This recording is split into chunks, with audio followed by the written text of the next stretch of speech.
Guys welcome to our channel. आज हम class 11th के केमिस्ट्री का chapter number 1 some basic concept of the chemistry का exercise number 1.23 करने जा रहे हैं। तो स्टार्ट करते हैं अपना क्वेश्चन के अंदर हमें कहा गया है in a reaction A plus B2 giving AB2 identify the limiting reagent if any in the following reaction mixture. और हमें 5 कंडीशन दे रखे हैं। तो देखो बोला क्या गया है, हमें बोला गया है कि एक रिएक्शन है जिसमें A और B2 मिलकर क्या दे रहे हैं, हमें AB2 दे रहे हैं। क्या दे रहे हैं? AB2 दे रहे हैं, AB2 दे रहे हैं, ठीक है।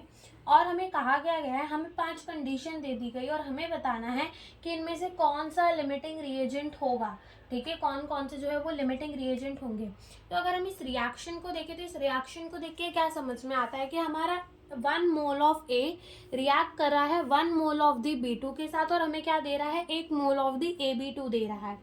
A जो है वो अकेला है तो वो क्या होगा, एटम, और B2 ये क्या होगा, हमारा एक मॉलिक्यूल होगा, ठीक है। तो यहाँ पर हमें क्वेश्चन के अंदर देखो, सबसे पहली जो कंडीशन गिवन है वो क्या गिवन है, सबसे पहली कंडीशन हमें गिवन है 300 atom of the A and 200 molecules of the B, ठीक है। तो समझो हमें क्या क्वेश्चन के अंदर बोला है, 300 एटम ऑफ A, ठीक है, 300 atom of A and 200 molecule, ठीक है, 200 मॉलिक्यूल ऑफ दी बी बोला है। तो हम क्वेश्चन के अंदर देख सकते हैं, रिएक्शन को देख के समझो कि यहाँ पर एक एटम ए का रिएक्ट कर रहा है एक मॉलिक्यूल B2 के साथ, ठीक है। 1 एटम ऑफ ए, ठीक है, किसके साथ रिएक्ट कर रहा है, 1 मॉलिक्यूल ऑफ बी के साथ रिएक्ट कर रहा है। तो अगर एक एटम ऑफ दी ए जो है वो एक मॉलिक्यूल ऑफ दी बी के साथ रिएक्ट कर रहा है तो 300 एटम कितने मॉलिक्यूल के साथ रिएक्ट करेंगे, 300 एटम ए के 300 मॉलिक्यूल बी के साथ ही रिएक्ट करेंगे, ठीक है। लेकिन अगर यहाँ पर 200 मॉलिक्यूल ऑफ दी बी है तो हमारा 200 एटम ऑफ दी ए ही खर्चा होगा, यानी कि 100 एटम ऑफ दी ए जो है वो हमारे बच जाएंगे। तो कम जो पड़ जाता है वो क्या होता है, लिमिटिंग रिएजेंट। तो हम पहले कंडीशन में ये कह सकते हैं कि हमारे 200 मॉलिक्यूल ऑफ द बी जो है वो क्या है, लिमिटिंग रिएजेंट। क्या है वो हमारा लिमिटिंग रिएजेंट। कौन है limiting reagent, 200 molecule of the B. एक और बार समझो, देखो हमारा ए क्या है, एटम है, B2 क्या है, मॉलिक्यूल है, ठीक है। हमने क्या बोला रिएक्शन को देख के कि हमारा एक एटम ए का, ठीक है, एक एटम ए का एक मॉलिक्यूल बी के साथ रिएक्ट कर रहा है। तो अगर मैं यहाँ 300 एटम ले लूँ ए के, तो वो कितने मॉलिक्यूल B2 के साथ रिएक्ट करेगा, 300 मॉलिक्यूल B2 के साथ रिएक्ट करेगा। लेकिन हमें तो क्वेश्चन के अंदर खाली 200 मॉलिक्यूल ही B2 के दे रखे हैं, यानी कि वो मेरे 200 एटम ए के साथ ही रिएक्ट करेंगे, यानी कि मेरे 100 एटम ए के बच जाएंगे। तो मेरा B2 क्या हो गया, लिमिटिंग रिएजेंट हो गया, ठीक है। तो ये हमारा पहला पार्ट था। सेकेंड पार्ट के अंदर हमें क्या कहा गया है, 2 mole of A and 3 mole of B. अभी जो 3 मोल ऑफ बी दिया हुआ है वो 3 मोल ऑफ B2, ठीक है, वो पूरा B2 का मोल दिया हुआ है, ठीक है। तो हमें क्या कह रहा है कि 2 मोल ए रिएक्ट कर रहा है और हमें क्या दे रहा है, 3 मोल ऑफ बी दे, 3 मोल ऑफ बी रिएक्ट कर रहा है। यानी कि हम क्वेश्चन से देख सकते हैं कि 1 mole of the A 1 mole of the B के साथ रिएक्ट कर रहा है।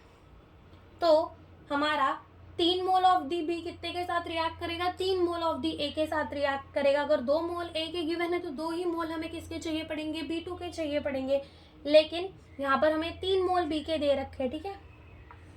2 मोल किसके, ए के दिए हुए हैं और 3 मोल किसके दिए हुए हैं, हमें बी के दिए हुए हैं। अगर मेरा 1 मोल ए का है तो वो 1 मोल B2 के साथ रिएक्ट कर रहा है। सेम अगर मेरे पास 2 मोल ए का है तो वो मेरे 2 मोल B2 के साथ ही रिएक्ट करेगा, 2 मोल बी के साथ ही रिएक्ट करेगा। तो मेरा बच कौन जाएगा, बी बच जाएगा। खत्म कौन हो जाएगा, 2 मोल ऑफ दी ए खत्म हो जाएगा। तो लिमिटिंग रिएजेंट क्या हो जाएगा मेरा, 2 mole of the A. LR का मतलब होता है limiting reagent, okay. Third part के अंदर आता है, इधर हमें बोला है 100 atom of the A and 100 molecule of the B. तो अब ये वाला तो बहुत ईजी है, 100 एटम ऑफ दी ए कह दिया है और 100 मॉलिक्यूल ऑफ दी बी कह दिया है।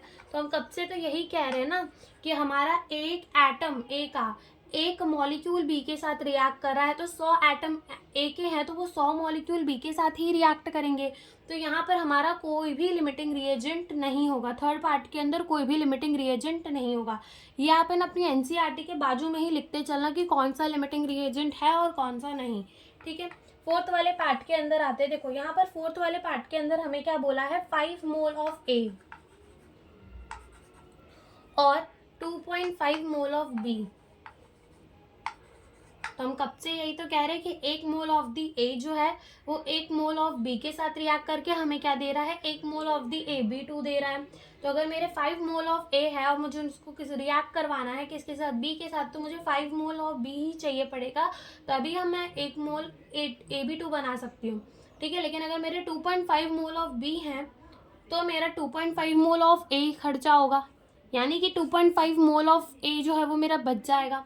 खत्म क्या हो जाएगा, बी, तो बी क्या हो जाएगा इस केस में, मेरा लिमिटिंग रिएजेंट। और फिफ्थ वाले में भी कॉन्सेप्ट सेम ही लगेगा, इधर हमें खाली 2.5 मोल ऑफ ए दे दिए हैं और 5 मोल ऑफ बी दे दिए हैं। 1 मोल ए है तो 1 मोल बी के साथ रिएक्ट होकर 1 मोल AB2 दे रहा है।